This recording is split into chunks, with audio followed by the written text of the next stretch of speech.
But pivoting from this to the president's upcoming speech and his visit to Israel, we go to foreign policy expert, our very good friend who we had the privilege of meeting while we were in D.C. for CPAC. He is foreign policy expert, former advisor to VP Dick Cheney, and with D.C. International Advisory, Stephen Yates. Good afternoon. Hi, Dana. Great to be back with you. Good to speak with you. The president going to Israel, and he's already, it seems that we're seeing some missteps already. What can you tell us about this reported ban? He's apparently banned Jewish students from a university in West Bank from attending his speech because they're in a classified settlement location. What can you tell us about this? Well, with every presidential visit, there are always a lot of operational details that advanced teams will try to sort out, and it's pretty typical for White Houses to want to stage an audience for maximum effect for the messaging they're trying to send either domestically or to the region or back home. But this is going a bit far, even by Obama administration standards. I mean, they really have quite a narrow focus for this visit. It should be one looking at a broad region with broad threats from Iran, sectarian warfare going on in Syria, the arc of instability all the way from Afghanistan to Algeria, but instead they're playing in Israeli domestic politics, and I think that's pathetic.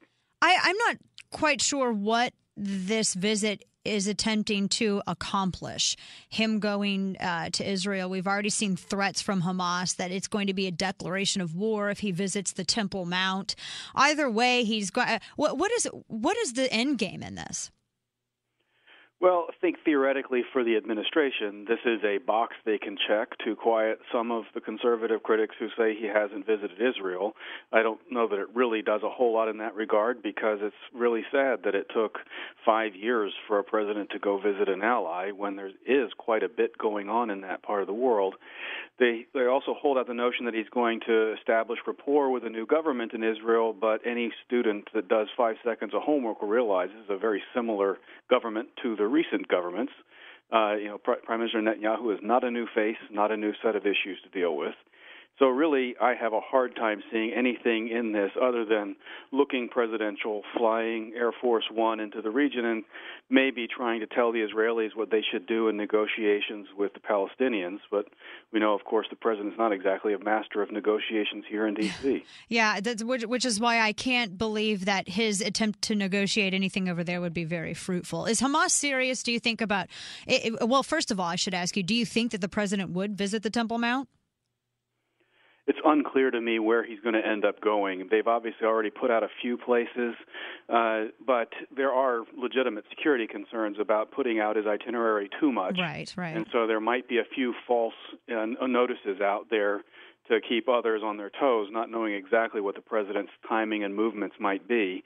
I mean, personally, I think the president should go see a wide range of places, but I think that this itinerary is too limited in the sense of the real challenges that are faced. I am a strong supporter of Israel's right to self-defense, but I also think it's a mistake to think of the Iran and Syria problems as Israeli problems or U.S.-Israel alliance problems. That's a part of it. But there's a lot of states in that region that are threatened by both Iran and the sectarian strife in Syria that's well beyond the U.S.-Israel alliance. I think the Palestinian issues are relevant to Israeli domestic politics, but it's not at the heart of what's driving peace or the lack thereof in the broader Middle East. Right. And I want to get to the issue with Syria and Lebanon here in a moment. I know that there is interest, of course, for Israel to be able to convince the president to lower the threshold against any sort of action, taking any action against Iran. I don't know if this administration would ever be moved to doing so, though. Yeah, it's extremely difficult to see how there will be a meeting of the minds on this, and it's not just because of the very different personalities between Benjamin Netanyahu and Barack Obama, but the Obama administration enters this conversation thinking very tactically and somewhat small, whereas for Israel, these are existential threats. And so it's a very strategic and overwhelming challenge that they face.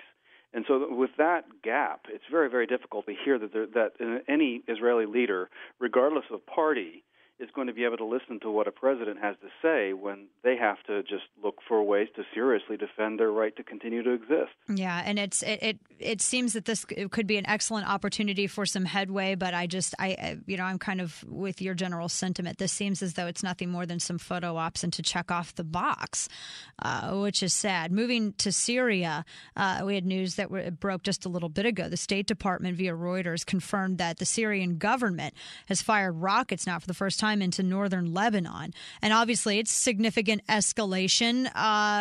What's to make of this? It seemed to, how will Lebanon respond? What's going to be the ultimate outcome of this action?